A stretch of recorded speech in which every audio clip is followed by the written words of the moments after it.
係陳秋元花朵秋院。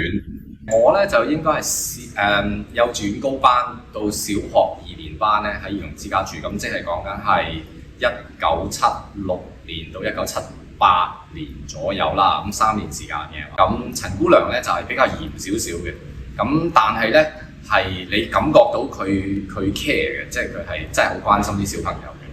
但係善姐姐咧就真係好善良嘅，同佢人如其名。咁同埋咧就係好有 heart 嘅，即係你感覺到好有 heart 嘅。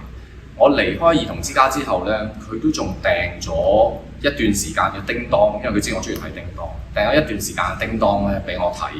咁所以其實即係我而家都賣優啦，咁即係呢啲都仲一世人都仲係好有深刻印象。咁陳姑娘同善姐姐當然影響咗我好深啦。咁喺呢度學踩單車啊，喺呢度學跳秋啊。即係好多印象，雖然話時間唔係好長，但係好深刻印象。因為當時個環境因素嘅原因咧，咁我咧就比較適合留喺屋企照顧啲小朋友嘅。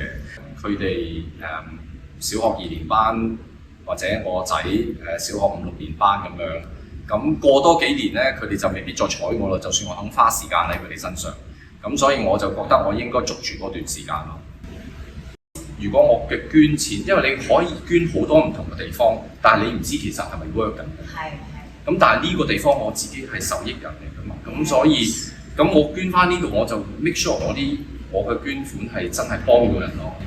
即係其實就係咁樣。燃亮生命，請捐款支持播道兒童之家。